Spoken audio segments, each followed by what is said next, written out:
Varahi silks మన నెల్లూరులో September 25వ తారీఖున గొప్ప ప్రారంభం. నమస్తే రమగారు. నమస్తే జయ. రమగారు, దసరా నవరాత్రుల్లో భాగంగా 3వ రోజులో ఉన్నాం. ఈ రోజు యొక్క విశిష్టత? 3వ రోజు ఆశ్వీజ శుద్ధ తదియ తృతీయ అంటారు. 3వ రోజు ఈ రోజున అమ్మవారిని అన్నపూర్ణ స్వరూపంతో కొలుస్తారు. అసలు జీవులు పుట్టేదే అన్నం నుంచి, అంతే కదా. అన్నమే జీవానికి ఆధారం. అయితే అన్నం పరబ్రహ్మ స్వరూపం అని చెప్తాం మనం. మరి ఇక్కడ అమ్మవారు పరబ్రహ్మతోటి కలిసి ఉండేటువంటి అన్న శక్తి. పరబ్రహ్మం భగవంతుడు మనందరినీ సృష్టించాడు. ప్రపంచం మొత్తం, ప్రపంచ శక్తి ఒక స్వరూపం వల్ల వచ్చిందంటే ఆ శక్తి పరమేశ్వరుడు అనుకుందాం. పరమేశ్వరుడే ప్రపంచ శక్తి. ఆ పరమేశ్వరుడి యొక్క చైతన్యమే ఆద్యశక్తి అమ్మవారు, ప్రకృతి మాతగా చెప్పుకుంటాం. ఇప్పుడు అందులో ఒక్కొక్క స్వరూపం ఒక్కొక్క లాంటిది. మన కదలికలకి అవసరమైంది ఒక శక్తి, మన ఆలోచనకు అవసరమైంది ఒక శక్తి, మన ఉపాసనకు అవసరమైంది ఒక శక్తి, మన జీవికకి అవసరమైన శక్తే అన్నపూర్ణ. అన్నమే జీవుల యొక్క ఆధారభూత శక్తి. అది లేనిదే ఇంకా జీవుడు కదిలేదేం లేదు కదా.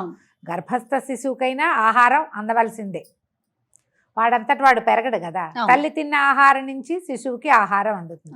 ప్రపంచంలో ఉన్న ప్రతి ప్రాణికి, జీవించి ఉన్న ప్రతి ప్రాణికి, మొక్కలకు కూడా ఏదో ఒక శక్తి ఉంటేనే కదా అది బతికుండేది. జీవశక్తే అన్నపూర్ణ. అయితే ఈ అన్నపూర్ణ దేవికి మనం కట్టుకున్న సంపెంగ రంగు, లేక గంధపు రంగు, గంధపు పసుపు రంగు ఇలాంటి వస్త్రాలు సమర్పిస్తారు.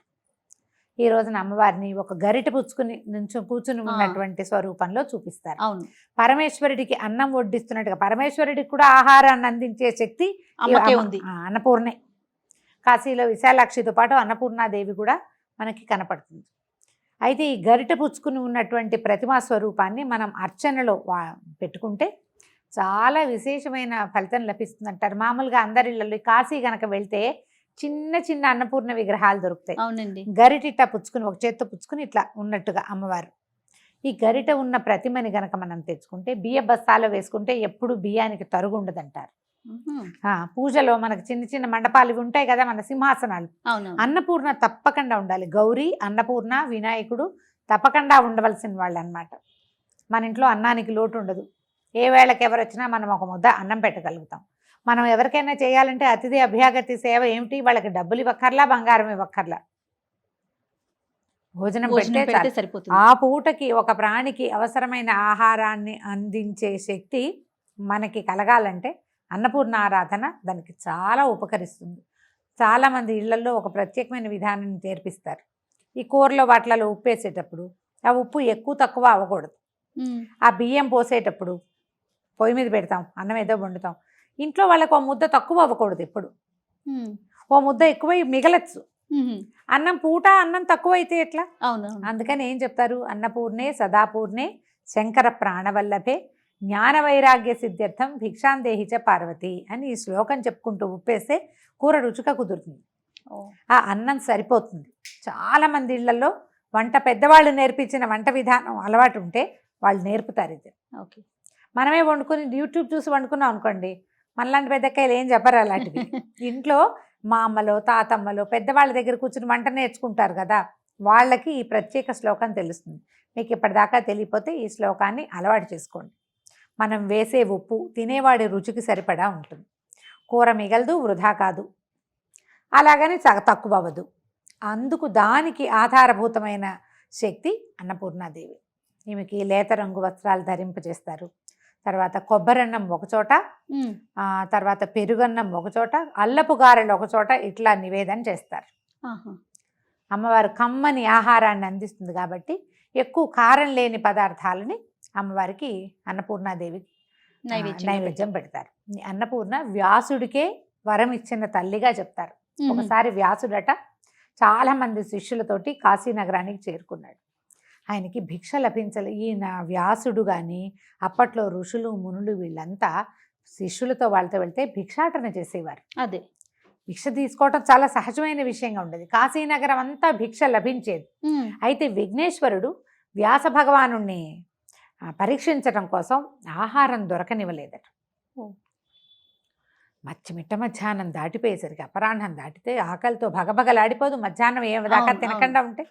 ఆయన పిచ్చి కోపంతో కాశీనగరాన్నే శపించటానికి పూనుకున్నాడట. వ్యాసుడు. ఆ, ఆహారం అందకపోతే ప్రాణులు ఏమవుతారమ్మా? అదే కదా, విలవిల్లాడిపోతాం. కృష్ణద్వైపాయనుడు, ఇన్ని అష్టాదశ పురాణాలు రాసినవాడు, భగవంతుని యొక్క అంశావతారంగా చెప్పుకుంటాం మనం. విష్ణుమూర్తి అంశంలో వ్యాసుడు కూడా ఒకటి కదా, ఒక అంశాన్ని చెప్పుకుంటాం మనం. అవునండి. అలాంటి వాడే ఆకలి మంటని అణుచుకోలేకపోయాడు. జీవుడికి ఎంత అవసరం మరి, ఆహారం చాలా అవసరం కదా. అప్పుడు ఆ అన్నపూర్ణ దేవత ఒక పెద్ద ముత్తైదు రూపంలో కనపడి ఆయన్ని శపిస్తున్నటువంటి వ్యాసుని, కాశీలో అన్నం పుట్టదు ఇంకా అని శపించాడట. ఈ కాశీకే అన్నం పుట్టదు, కాశీ నాశనం అయిపోతుందని తీసాడు, నోటితోటి అన్నాడు. ఈ జలం తీసేసరికి ఆవిడొచ్చి చేయి పట్టుకున్నా, ఇంత పని చేయకూడదు. అన్నపూర్ణాదేవి ఆవిడొచ్చి పెద్ద ముత్తైదు రూపంలో వచ్చి అదే ఆపి ఆయనకి భోజనం పెట్టి ఆయన్ని శాంతపరిచి, నువ్వు ఇలా శపించబోయావు కాబట్టి నువ్వు రోజు కాశీవాసం నీకు లేదు, ఇంకా వారానికి ఒకరోజే వస్తాడు ఆయన. అలాగని కథ చెప్తారు. ఈ వ్యాసుడికే స్వస్వరూపంతో కనపడి అన్నం పెట్టింది ఆవిడ. ఆమెని ఈ రోజున తలుచుకుంటాం మనం నయానా భయానా చెప్పటం అంటారు. ఎప్పుడైనా వింటాం కదా, భయాన్ని చెప్పడం, కోప్పడతాం. కోప్పడేది ఎప్పుడు వస్తుంది? ముందు బాగా చెప్పాక అప్పుడు ఆ నయాన చెప్పటం ఏంటంటే, అన్నం పెట్టి మంచి మాట చెప్పు. ఇప్పుడు ఎవరికైనా ఒక మంచి మాట చెప్పాలి, వాడి మాట వినడు. పక్కన కూర్చొని అన్నం పెట్టి ఏదైనా తినడానికి ఇచ్చి, కాస్త కాఫీ ఇచ్చి, మంచినీళ్ళు ఇచ్చి, వాళ్ళని శాంతపరిచి ఒక మాట చెప్తే ఈ పెట్టిన చెయ్యి మహాత్యం వల్ల అవతల వాళ్ళు లొంగుతారు. అదే కదా మన లెక్క. అవును చూడు, మనం మొదట అవతారం ఏం చెప్పాం? బాలా త్రిపుర సుందరి చిన్నపిల్లగా కనపడింది. తర్వాత పంచముఖిగా శాంత స్వరూపంతో నన్ను ఉపాసించు, నీకు వరం ఇస్తానని చెప్పింది. మూడోది అన్నం పెట్టి చెప్తోంది. మూడో స్వరూపంలో భోజనం పెట్టి, నాయనా హాయిగా తిను, కడుపు నిండా ఎందుకు వచ్చిన గొడవ, సర్దుకుని ఉండమని చెప్పడానికి ప్రయత్నం చేసింది. అప్పుడు కూడా వాళ్ళు వినలేదు రాక్షసులు. ఆ లెక్కకి ఇప్పుడు చూడు, మూడో స్వరూపం మనం అన్నపూర్ణ స్వరూపాన్ని కొలుస్తాం. ఈ అన్నపూర్ణాదేవికి అన్నపూర్ణాష్టకం చదువుకోవచ్చు. మనకి స్తోత్ర నిధి యాప్లో అన్నపూర్ణాష్టకం దొరుకుతుంది. అన్నపూర్ణ స్తవం ఒకటి, ఇంకా ఒకటి 2 స్తవాలు చిన్న చిన్నవి దొరుకుతాయి. తర్వాత ఏమో మన అష్టోత్తరం దొరుకుతుంది. అష్టోత్తరం చదువుకుని అమ్మవారికి తెల్లటివి చల్లటివి, అంటే వేడి చేసే పదార్థాలు కాకుండా ఏవైనా మనం నివేదన చేయొచ్చు. రోజువారీ మనం చేసే పెసరపప్పు, వడపప్పు, పానకము, పళ్ళు, పాలు వీటిని నివేదన చేస్తుండే అన్నానికి సంబంధించిన పదార్థాలు పులగం పెట్టచ్చు. తర్వాత ఏమో మన చెప్పాం కదా, పెరుగన్నము, కొబ్బరన్నము, అల్లపు గారెలు కొన్ని ప్రాంతాల్లో చేస్తారు. వీటిని నివేదన చేయటం ఈ అన్నపూర్ణ రోజున విస్తారంగా భోజనం పెట్టే ప్రయత్నం చేసుకుంటే మంచిది.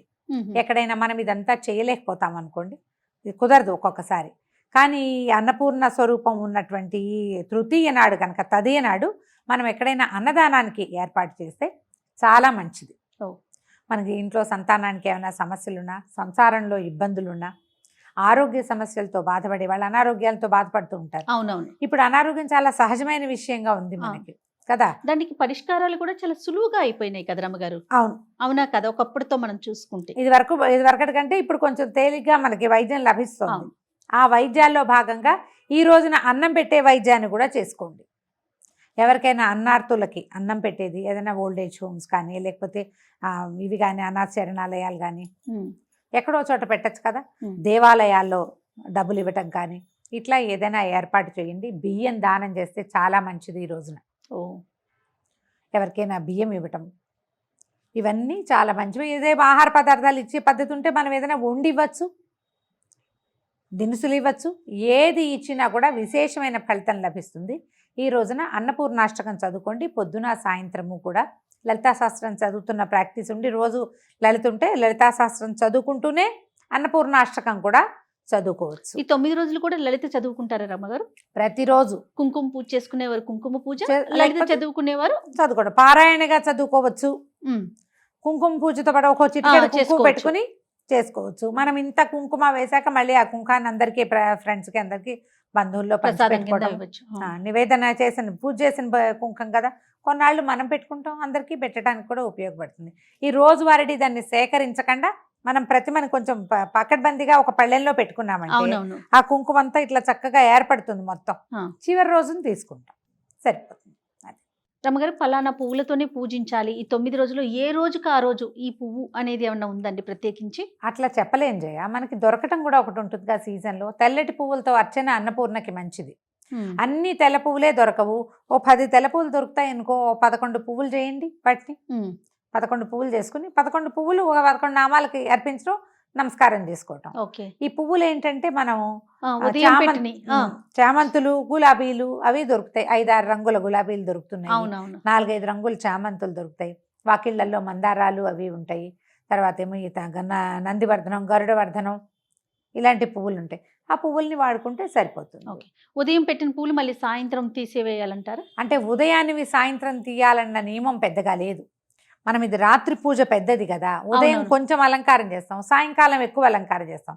కానీ మర్నాడు ఉదయం తప్పకుండా తీసేయాలి జయ. నిద్ర చేసిన నిర్మాల్యం పనికిరాదు. అసలు పనికిరాదు. అవును. రాత్రి నిద్ర అయిందంటే తెల్లవారాక మొత్తం నిర్మాల్యం అంతా ఖాళీ చేయటం. మనం ఖాళీ చేయనిది ఏమిటంటే ఈ మండపంలో నుంచి కుంకుమ మాత్రమే.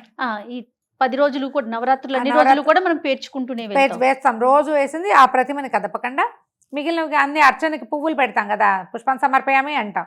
మీరు చిన్న పూజ చేసుకుని పువ్వులు పెట్టినా మర్నాడు తీసేయాలి. పువ్వులు ఫ్రెష్గా ఉన్నాయి. ఇవి ఉంటాయి కదా, ఈ మన చామంతులు అవి కదలకుండా అలా ఎట్లా పెట్టిన పువ్వు ప్లాస్టిక్ పువ్వులే అలాగే ఉంటుంది. అయినా కూడా తొలగించాలి. ఒక రోజు నిద్ర చేసింది అంటే ఆ పువ్వు తీయవలసిందే. ఫ్రెష్ పువ్వులు మళ్ళీ పెట్టుకోవాలి. మీకు ఆ మిగిలిన పువ్వులు ఏ పళ్ళెల్లో ఉన్నా వేసి హాల్లో పెట్టుకోవచ్చు కదా, కానీ దేవతల మీద మాత్రం ఉంచకూడదు. ఈ నియమాన్ని పాటించండి. ఎప్పుడు ఏ దేవతారాధన అయినా, ఇప్పుడు వాకిట్లో కట్టుకున్నాం అనుకో జయ పువ్వులు, అవి 2 రోజుకి తీయాల్సిన పని లేదు. 3 రోజులు ఉంచుకోవచ్చు.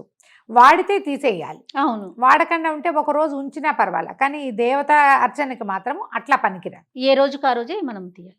లలిత కూడా సామూహికంగా చేసుకుంటూ ఉంటారు కదా రమ్మగారు, చేస్తారా? వెళ్తాను, తక్కువ నేను చేయటము.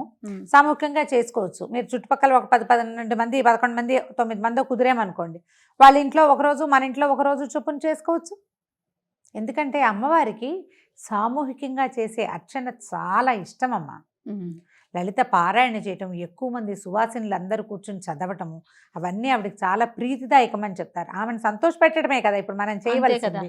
కాబట్టి చక్కగా చేసుకోవచ్చు. ఎక్కడైనా ఎవరైనా పిలిస్తే వెళ్ళిరండి. ఇప్పుడు తాంబూలాలు, ఇది ఒక ప్రశ్న ఉంటుంది. తాంబూలం తీసుకోవటానికి పిలుస్తూ ఉంటారు. తప్పకుండా వెళ్ళాలమ్మా. పసుపు కుంకాలకు పిలిస్తే 10 ఆమడ్లు నడిచి వెళ్ళాలని శాస్త్రం. బొట్టు పసుపు తీసుకోవడానికి రండి అంటే వీళ్ళ ఇంటికి ఏం వెళ్తానులే, ఇప్పుడు ఏం వెళ్తానులే అనుకోకూడదు. ఇలాంటి భావాలు ఉండకూడదు. తప్పకుండా వెళ్ళి తీరవలసిందే. తాంబూలానికి పిలిస్తే వెళ్ళాలి. బొట్టు పెట్టించుకుంటుంది కానీ రండి అంటే పెట్టించుకోవాలి. అవకాశం ఉంటే మాత్రం వెళ్ళి తీరాల్సిందే. సాధారణంగా వెళ్ళవలసిందే. నీకేదో విపత్కర పరిస్థితులు, ఏ కాలో బెణికింది, ఏ చెయ్యో ఇదైంది, వెళ్ళలేని దుష్కరమైన పరిస్థితి వస్తే మానండి. కానీ ఏం వెళ్తానులే అని మాత్రం మానద్దు. ఈ రోజుల్లో అస్సలు మానకూడదు. మన ఇంటికి ఎవరన్నా వచ్చినా తాంబూలం ఇవ్వాలి. మనల్ని ఎవరు పిలిచినా కూడా మనం వెళ్ళి తాంబూలం తెచ్చుకోవాలి. వాళ్ళ ఇంట్లో ఏదో అష్టోత్తరం చేస్తున్నారు, అంత సమయం లేదండి, నేను మా ఇంట్లో కూడా పూజ ఉంది అంటే వెళ్ళి కనపడి బొట్టు తీసుకుని రండి. కానీ ప్రతి పండుగ కూడా 1 రోజు మాట్లాడుకుంటాం, 2 రోజులు, 3 రోజులు. శరన్నవరాత్రులు మాత్రం 10 రోజులు మాట్లాడుకునే పండుగ కదా రమ్మగారు. సంతోషం రమ్మగారు. నమస్తే. నమస్తే జయ.